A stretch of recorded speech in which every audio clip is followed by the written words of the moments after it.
여러분, 백수의 왕 호랑이는요, 온몸이 다 근육으로 되어 있어요. 날카로운 발톱, 그리고 이빨로 엄청난 사냥 실력을 자랑합니다. 이건요, 얼마나 힘이 센지 담을 넘어가지고 소우리에 들어와 가지고요, 세상에 이 어지간한 황소도 물어뜯어 가지고 그걸 담 밖으로 이렇게 내팽개칠 수 있을 만큼 그렇게 힘이 있다는 거예요. 이게 바로 호랑이입니다. 그런데요, 북한 TV에서 호랑이가 개들한테 쫓기는 그런 모습이 방영된 적이 있어요. 아니, 그렇게 무서운 호랑이가 어떻게 사냥개한테 그렇게 쫓기냔 말이에요. 사냥개한테 막 그냥 그 호랑이가 허겁지겁 사냥개 3마리가 그냥 컹컹컹 지저대고 막 쫓아가니까 도망을 가는 거예요. 막 도망을 가는 겁니다. 저도 그 장면을 봤거든요. 막 도망을 가는 거예요.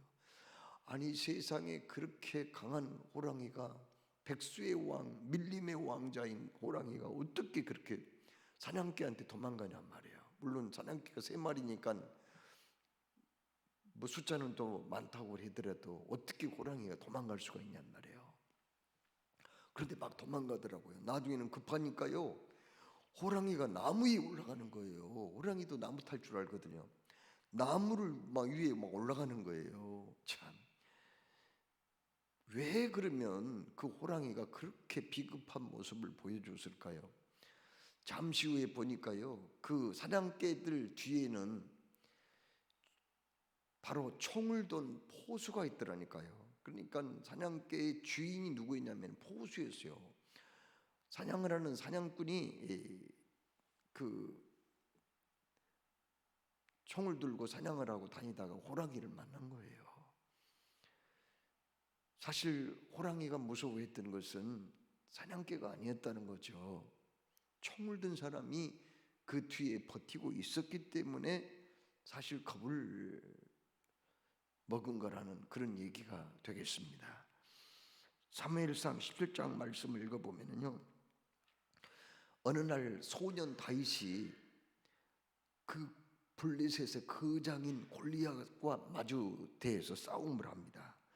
그 블레셋의 골리앗 대장은 키가 얼마 한 3m에 육박하는 그런 키를 가지고 있었어요. 갑옷의 무게는 57kg이에요. 그 다음에 창날의 무게만 해서 7kg이거든요. 이건 거의 인간 노부캅과 같은 그런 존재가 바로 누구예요? 골리앗이에요. 골리앗. 그런데 10대의 그 어린 목동이었던 다윗은요, 뭐 무슨 갑옷도 입지 아니하고 무기가 뭐 없었어요. 무기도 변변치 않았어요. 기껏해야 물맷돌과 물매 이걸 가지고 싸움을 했습니다. 그런데 승리는 누구의 것이었죠?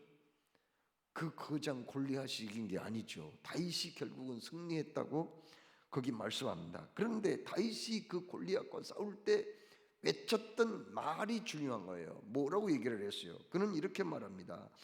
너는 칼과 창과 단창으로 내게 오거니와 나는 만군의 여호와의 이름 곧 네가 모욕하는 이스라엘 군대 하나님의 이름으로 내게 가노라. 이렇게 외친 거예요. 그러니까 무슨 말입니까? 사실 이날의 싸움은 1대1이 아니었습니다. 그러면요, 2대1이었죠.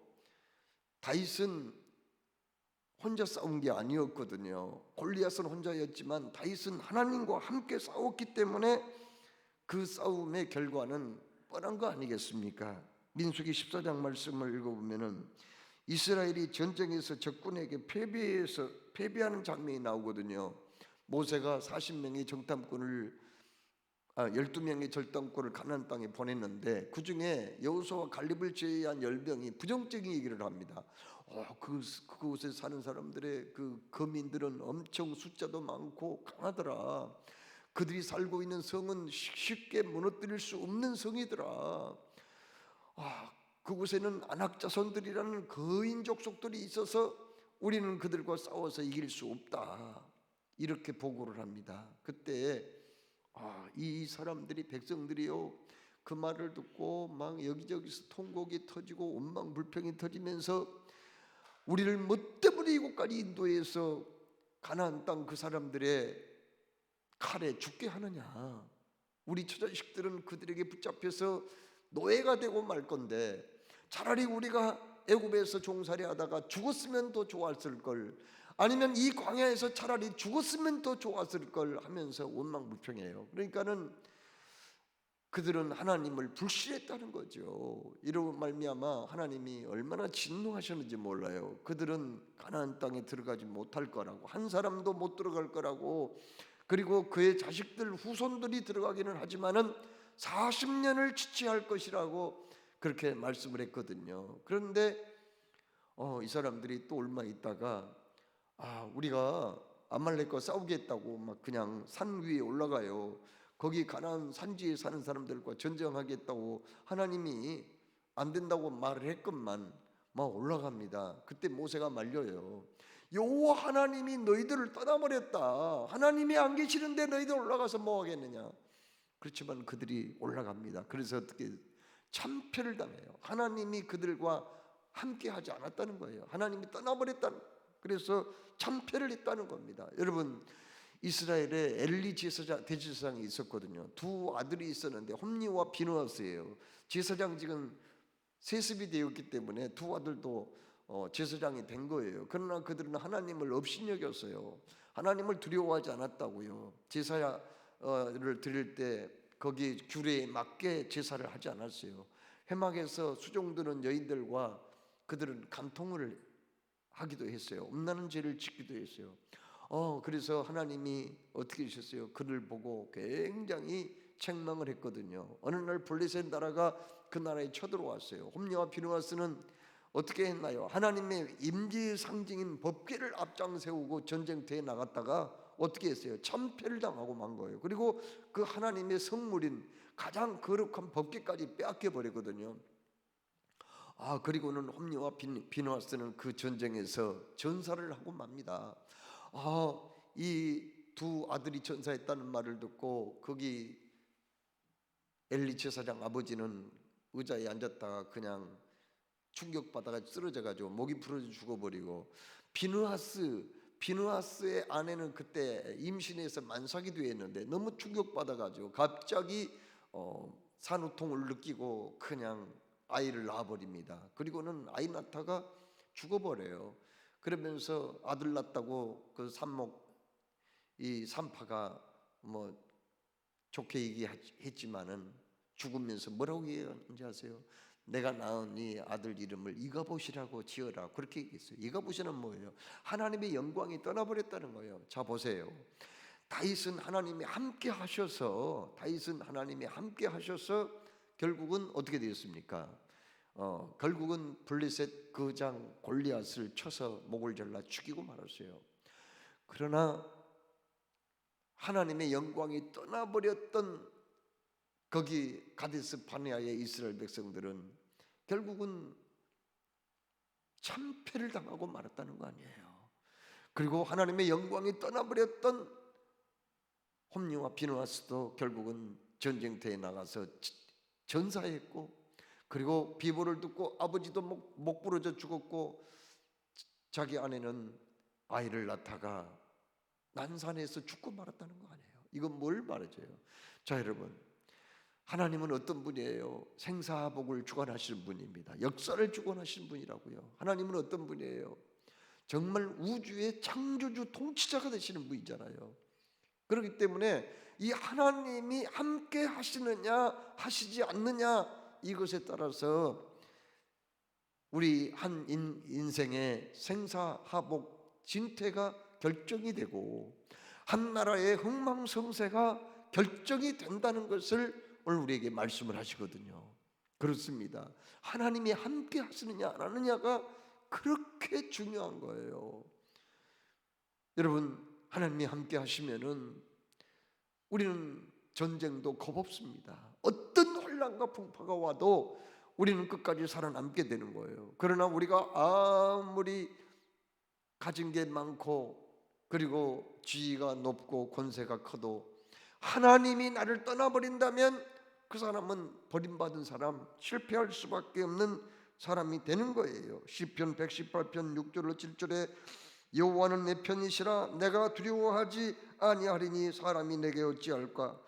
여호와께서 내 편이 되사 나를 돕는 자들 중에 계시니 그러므로 나를 미워하는 자들에게 보호하는 것을 내가 보리로다. 그렇습니다. 하나님이 내 편이 되신다면 우리가 뭘 겁낼 필요가 있겠냔 말이에요. 하나님이 함께 하시고 하시지 않는 거, 이게 그토록 중요한 일이라는 것을 오늘 우리에게 말씀하세요. 요한 에슬레라는 사람은 미국 선교사로 파송을 받았지만은 그가 그곳에서 실패해서 영국에 돌아옵니다. 그리고 영국의 월드 스케이트라는 모라비안 교도들의 집회에 참석해서 성령 충만을 받고 새롭게 인생을 시작해요. 그는 16세기 영국이 산업혁명 후에 얼마나 타락하고 부패했는지 몰라요. 교도소가 꽉꽉 차고요.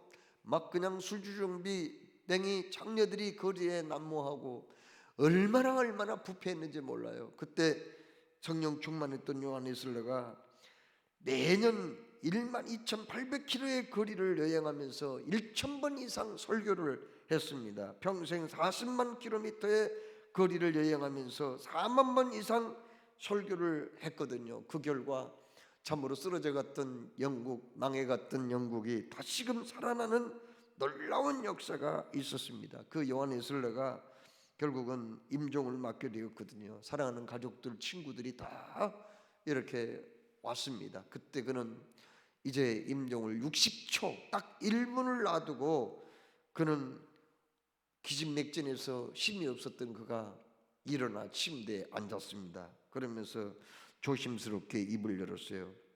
이렇게 말을 합니다. 가장 좋은 것은 하나님이 우리와 함께 계시는 것이다 하면서 다시 자리에 누웠습니다. 그리고는 손을 높이 들고 숨을 모아서 힘주어서 말합니다. 뭐라고요? 가장 좋은 것은 하나님이 우리와 함께 계시는 것이다. 이렇게 말 한마디를 남기고 그는 숨을 거두었습니다. 출애굽기 33장 3절에 이스라엘 백성이 금송아지를 만들어 우상 숭배할 때에 하나님이 그들을 전멸시키려고 하자 모세가 하나님께 얼마나 매달립니까? 하나님, 저들을 여기서 다 죽여버리신다면 아하, 하나님이 애굽에서 이스라엘 백성들을 구원해내는 것은 바로 여기 시내산 광야 앞에서 다 죽이려고 했구나. 얼마나 비웃겠습니까? 그러니 용서해 주십시오.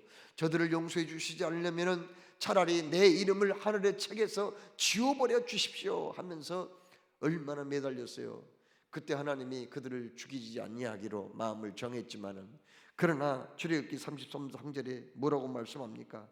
너희를 적과 꿀이 흐르는 땅에 이르게 하려니와 나는 너희와 함께 올라가지 아니하리니 너희는 목이 곧은 백성인즉 내가 길에서 너희를 진멸할까 염려함이라. 이렇게 말씀하거든요. 무슨 말이에요? 하나님이 뭐라고 말씀해요? 내가 너와 함께 가지 않겠다는 거예요. 너희 그렇게 목이 곧은 백성들 그래 모세 네가 그렇게 나에게 부탁하고 간구한 것처럼 가나안 땅에 들어가기는 하겠다는 거예요. 그렇지만은 나는 너희들과 함께 가지 않겠다고 그랬어요. 그래서 그들은 뭐라고 얘기했어요? 그들이 올라가서 짓지 아니한 아름다운 성읍을 얻게 되고 건축 아니한 집을 얻게 되고 파지 아니한 우물을 얻게 되고 심지 아니한 포도원과 감람나무를 얻게 되겠지만은 하나님이 올라가지 아니하면은 무슨 성이 있어요? 여러분, 이 세상에서 아무리 우리가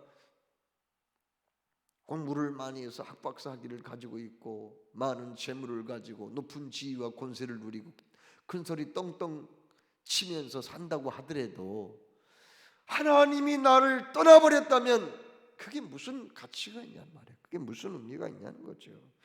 그래서 이스라엘 백성들이 나는 올라가지 아니하리라 하나님 그렇게 말씀하니까요 너무 슬퍼했다고 말했거든요. 너무 슬퍼하고요 그냥 뭐 무슨 단장하고 얼굴 꾸미는 것도 하지 아니하고 너무너무 힘들어했다는 거예요. 하나님이 함께 올라가지 않겠다고 하니까요 그렇게 했다는 거예요. 하나님께서 사랑하신 여러분, 참으로 하나님이 함께 하시느냐 하지 않느냐, 이것은 우리 인생의 성패를 좌우하고 한 국가의 흥망성쇠를 좌우한다는 것을 우리가 알아야 되겠습니다. 그런데 하나님은 언제 우리와 함께 하십니까? 하나님은 우리와 함께 하셔야 되거든요. 언제 함께 하시냐? 우리 예수님이 언제 우리와 함께 하십니까? 여러분, 여러 가지 상황이 있지만은 그 중에 하나가 오늘 우리에게 말씀하신 말씀 중에 있습니다. 하나님이 언제 함께 하시냐 말이에요. 언제 우리와 함께 하시냐? 오늘 본문 말씀 마태복음 18장 20절에 두세 사람이 내 이름으로 모인 곳에는 나도 그들 중에 있느니라. 아멘. 하나님이 함께 하시고 다가오시는 그러한 때가 여러 상황, 여러 환경 속에서 이루어지지만 그 중에 하나, 두세 사람이라도 내 이름으로 모이는 그곳에 나도 그들 중에 있느니라. 이렇게 말씀했어요. 이 말씀은 19절부터 이어지죠. 19절에 진실로 다시 너희에게 이르노니 너희 중 두 사람이 함께 땅에서 합심하여 무엇이든지 구하면 하늘에 계신 내 아버지께서 그들을 위하여 이루게 하시리라. 이렇게 말씀했거든요. 20절 말씀에 그 개역 개정판에서는 번역되지 않는 단어가 있어요. 가르라는 말이에요.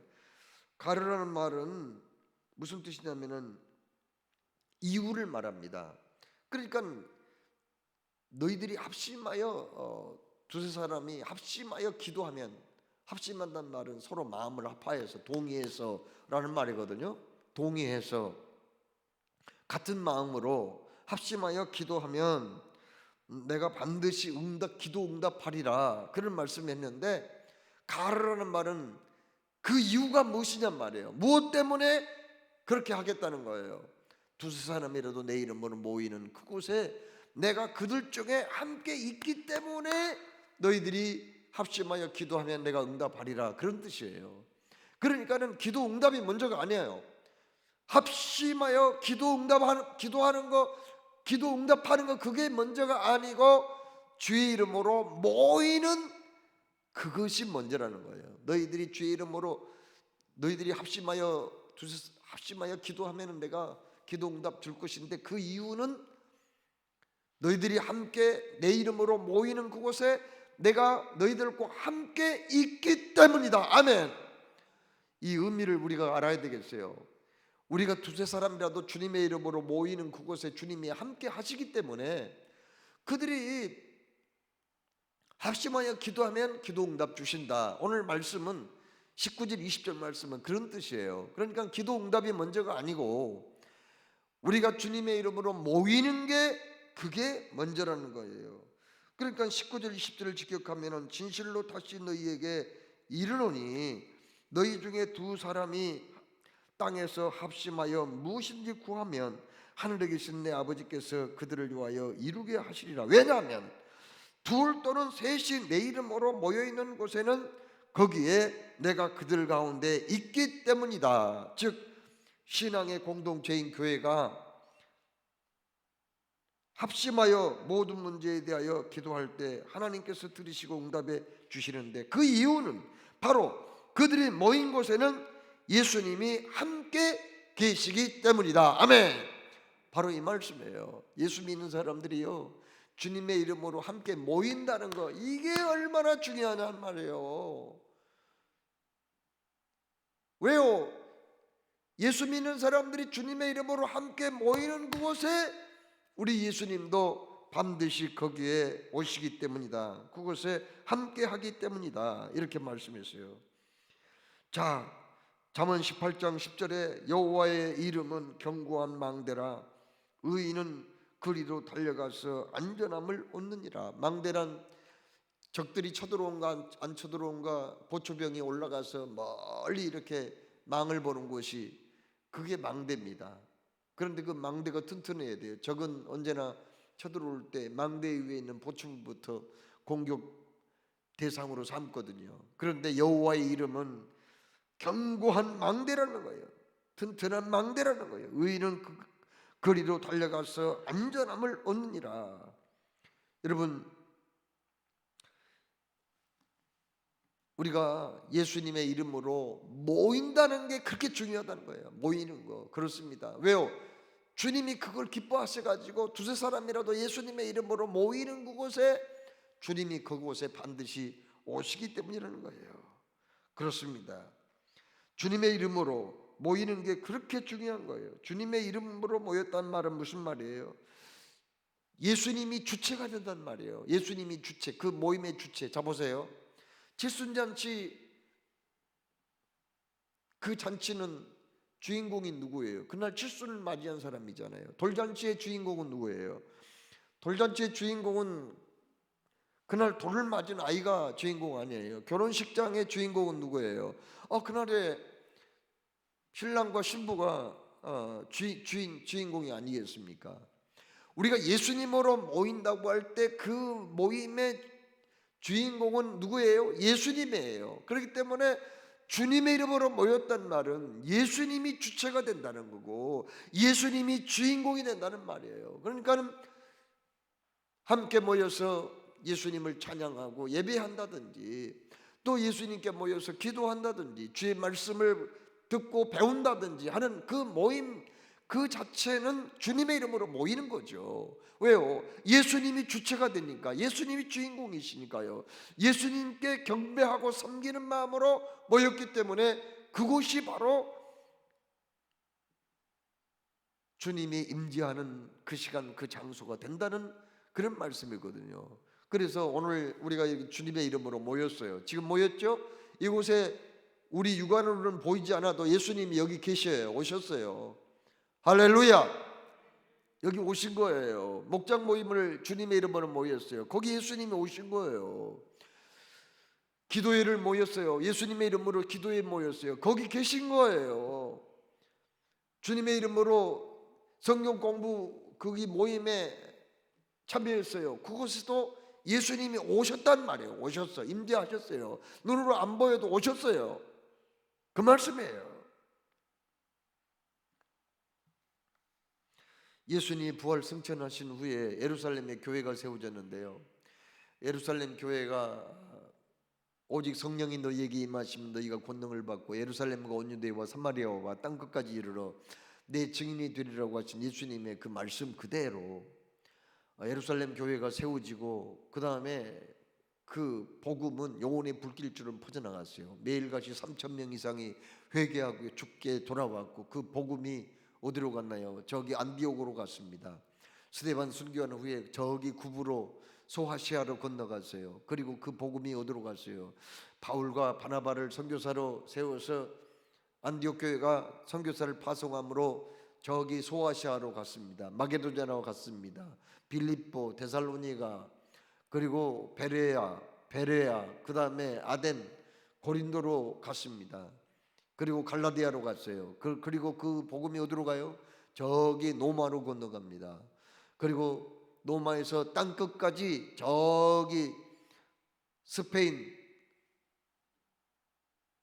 서바남 그곳까지 복음이 전파되게 되었던 거죠. 그 복음의 출반지는 어디예요? 바로 예루살렘 교회인데 예루살렘 교회에 대한 말씀은 사도행전 1장, 2장, 3장, 4장, 5장 쭉 이어집니다. 자, 그런데 그 말씀 속에 반복되는 단어가 하나 있어요. 그건 뭐냐? 모임이라는 단어예요. 모였다. 예수님 믿는 사람들이 모여서 기도했다, 모여서 전도했다, 모여서 말씀을 가르치고 배웠다, 모여서 떡을 나누며 교제했다. 모였다는 말이 그렇게 많아요. 교회는 뭐 하는 거예요? 교회는 모임이 아니면 이루어질 수 없어요. 모이는 곳이 바로 교회예요. 하나님의 선택받은 사람들이 부름을 받아서 순종하고 함께 모인 그곳이 교회가 되는 거지, 모여지지 않는 그것은 교회가 아니에요. 그건요, 교회는 단수가 아닙니다. 복수예요. 그렇습니다. 바로 모인 그곳, 예수님의 이름으로 모인 그곳, 예배하기 위해서, 기도하기 위해서 예수님을 주인공으로 모시고 예수님이 주체가 되어서 예수님을 섬기기 위하여 모인 그곳에 우리 주님이 오신다는 거예요. 그러므로 여러분이 앞으로도 주님의 이름으로 모일 그런 기회가 많아요. 모일 때마다 뭘 인정을 해야 되느냐? 우리 예수님이 여기 지금 오셨다. 어떤 분이 그 예배를 드리고 있는데 저기 뒤에서 휠체어를 타고 오신 분인데 1시간 내내 우시더라고요. 아니 처음에는 눈물만 손수건 꺼내서 닦더니 나중에는 엉엉엉엉 울음소리가 더 커지는 거예요. 점점점 커져. 울음소리가 점점점 커지더라고요. 그래서 뭐 그냥 예배 시간에 뭐 그냥 감동이 돼서 우신갑다 뭐 그렇게 생각하고 그냥 못 듣는 척하고 예배를 다 끝났는데, 나중에 물어보니까 세상에 저 뒤에 앉아서 휠체어를 타고 예배를 드렸는데 여기 예수님이 오셨다는 거예요. 할머니 활짝 열리고 그걸 보여준 거예요.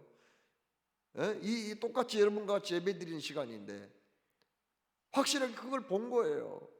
그래서 너무 감동이 돼가지고 그렇게 울었다는 거예요. 그분이 몸이 불편해가지고 뇌출혈로 쓰러져가지고 뭐 그렇게 휠체어를 나중에 타고 다니는데, 그분이 정말 나중에 그 남편이 몸이 이제 그 임종이 임박한 것 같다고 연락이 왔더라고요. 남편은 부인을 차에다가 태워가지고 휠체어하고 차에 그분하고 부인을 태우고 와가지고 여기 교회당 입구까지 모셔다주고 또 밖에서 기다리는 거예요. 교회 문턱이 그렇게 높은지 몰랐어요. 그분이 이제 다급하니까 부인이 이렇게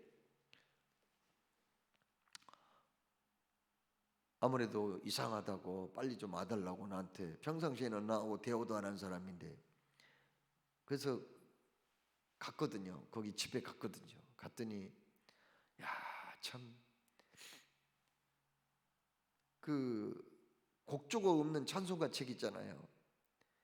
그 책 찬송가도 다 이 작사를 할 때 성경 말씀을 중심으로 이렇게 다 작사를 한 거예요. 그런데 그분이 이렇게 써놓은 걸 보았더니 그 책을 놔뒀더라고요. 거기서 이제 그러면서 이제 임종을 맞이하고 있는 거예요. 이제 숨을 헐떡거리면서 누워 있는데 그분이 보았던 성경책을 봤는데요.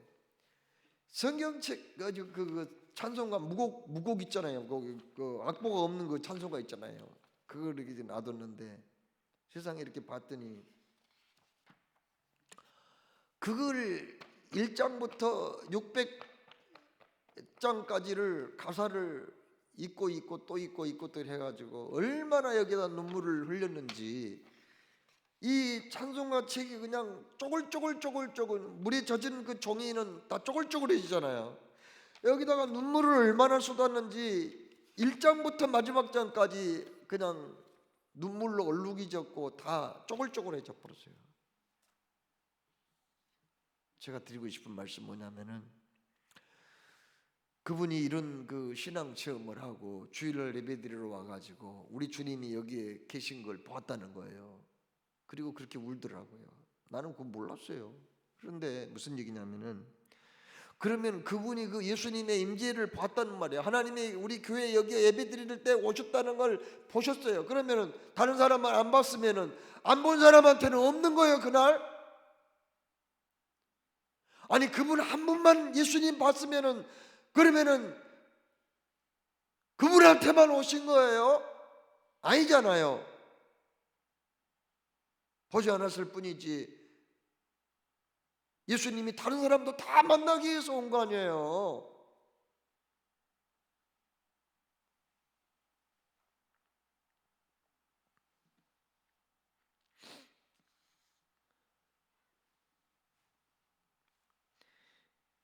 (6.25) 한국정직 당시에 북한이 인민군이 다 이제 우리나라를 전역을 점령해버리고 낙동강 이남 부산 그 지역만 남겨놓고 다 그렇게 점령을 해버렸습니다. 피난민들이 부산으로 다 몰려 들어갔죠. 풍전등하에 그러한 상황이었습니다. 그때 피난민 중에는 다 예수 믿는 사람들이 분명히 있었어요. 그렇지만은 각자 개인적으로 기도할 뿐 함께 모여서 기도할 염두를 못 내다가 결국은 그 당시에 그러니까 교회 목회자들이 피난 거기에 있다가 8월 30일에 초량교회에, 거기 부산에 가면 초량교회라고 있어요. 초량교회에서 구국기도회로 모였습니다. 그때 그 한상동 목사, 박영용 목사, 박윤선 목사 이런 분들이 인도를 했고 목회자 250명 정도가 모였고 또 성도들도 많이 모여서 그들은 금식을 하면서 얼마나 기도를 열심히 했는지 몰라요. 그때 초량교회는 의자도 없고 여기 판자로 이렇게 놓았던 그런 교회였는데 그들이 회개하고 자복하면서 막 그냥 가슴을 쥐어뜯고 사흘 동안 얼마나 기도를 많이 했는지 몰라요. 그 함께 모여서 예배당을 눈물로 다 적실 정도로 그렇게 기도를 열심히 했습니다. 그런데 어떤 일이 벌어졌을까? 그렇게 기도해야 한지 사흘째 되던 그때였습니다. 놀라운 일이 벌어졌어요.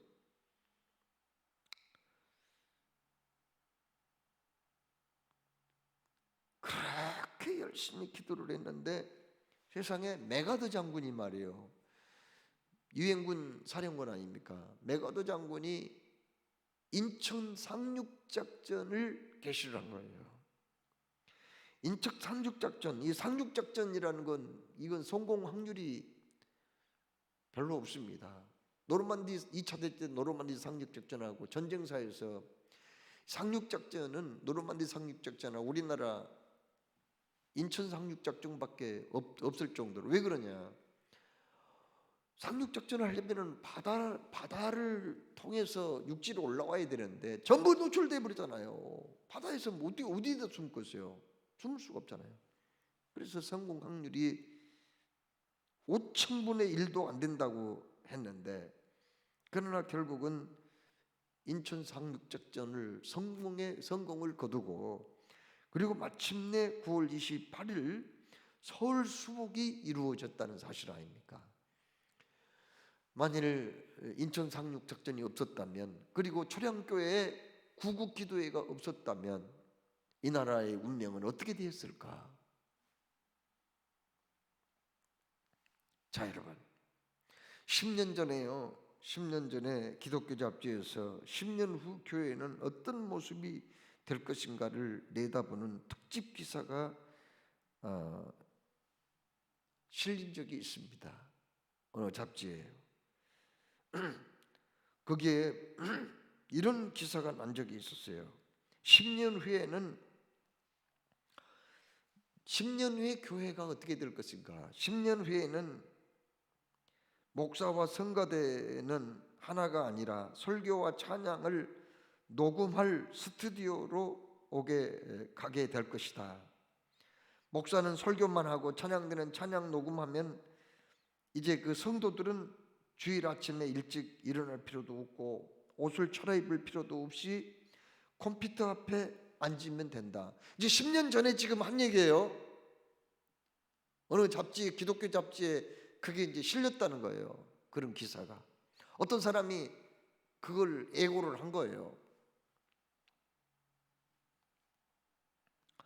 물론 헌금은 마음 내키면 신용카드로 결제하면 그만이고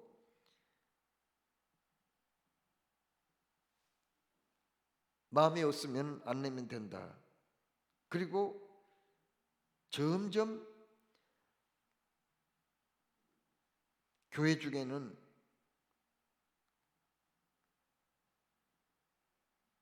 문을 닫는 교회들이 점점 많이 생겨나게 될 것이다. 가끔 밀착된 인간관계에 대한 그리움이 있기는 하지만은 이러한 일이 지속이 될 것이다. 이렇게 신문에 난 적이 있어요. 잡지에, 기독교 잡지에 이런 내용이 나게 되었어요. 그러면 10년이 지났어요. 이제 몇 년 전만 해도 어느 또 몽상가가 뚱딴지 같은 소리를 했다고 그렇게 사람들은 얘기했을 수도 있어요. 아니 교회가 도산해서 무슨 뭐 회사도 아니고 뭐 영업하는 회사도 아니고 무슨 도산을 하고 문을 닫느냐? 교회가 무슨 부도가 났느냐? 그런데 실제로 미국의 LA 크리스탈 교회 수종교회라고 노버트 슐러라는 세계 수많은 사람들, 수억 명의 사람들에게 방송 설교를 하고, 그리고 자동차를 타고 그냥 그 안에 크리스탈 교회 안에 들어가서 예배를 드릴 수도 있지만, 자동차 안에서도 이어폰만 꽂으면은 노버트 슐러의 그 화면이 나오고 음성을 그냥 설교를 생생하게 들을 수 있는 그런 시스템이 다 되어 있는 유명한 미국 LA 크리스탈 교회 수종교회, 이 교회가 부도가 났어요. 그래서 딴 데 넘어가 버린 거예요. 노버트 슐러가 죽은 다음에 그 딸이 운영을 했는데 완전히 망해버렸어요.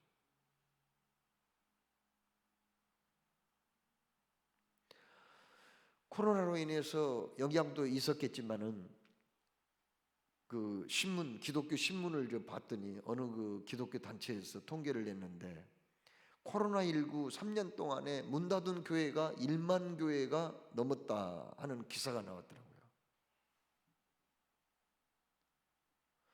아니 10년 전에 했던 이야기, 어떤 몽상가 뚱딴지 같은 소리를 해가지고 설교자하고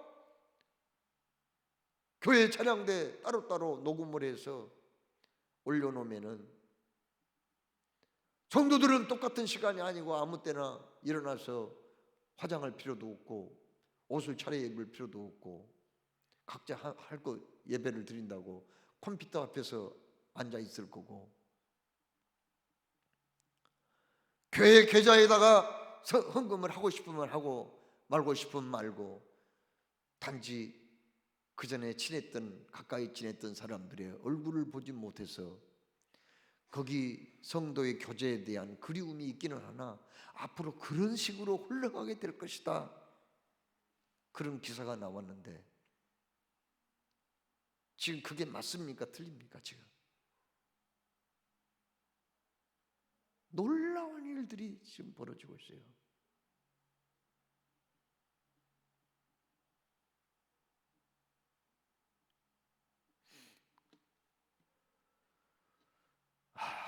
참 우리 한국 교회가 지금 어디로 가는지 모르겠어요. 자, 여러분,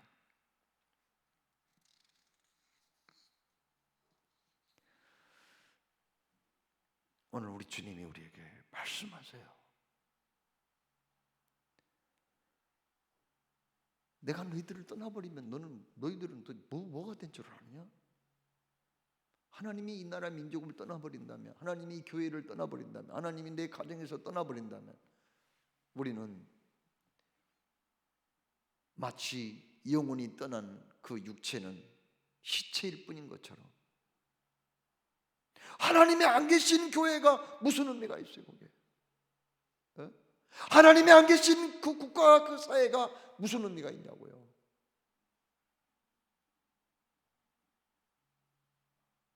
우리 하나님 말씀하세요.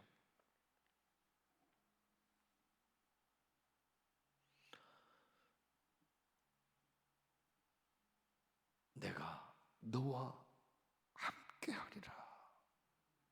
그런데 그냥 함께한다는 말이 아니라 내 이름으로 모이는 그곳에 내가 함께하느니라. 내가 너와 함께할 때 기도응답도 있는 것이고 성령의 역사도 있는 거고, 함께 모일 때 전도도 일어나는 거고, 배움과 가르침도 일어날 것이고, 치유의 역사도 일어날 것이고, 도대체 모이지를 않는데 거기에 무슨 역사가 일어나느냐 말이야. 오늘 주님의 이름으로 함께 모여서 기도하고, 모여서 함께 예배하고, 모여서 전도하고, 모여서 주의 말씀을 가르치고 배우는 그 일을 우리가 계속할 때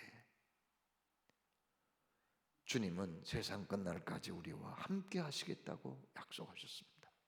두려워하지 말라, 내가 너와 함께 함이라. 놀라지 말라, 나는 내 하나님이 됨이라. 내가 너를 굳세게 하리라. 참으로 너를 도와주리라. 참으로 나의 의로운 오른손으로 너를 붙들리라. 기도하겠습니다. 사랑하는 주님, 오늘도 말씀 주셔서 감사합니다. 주신 말씀 새기며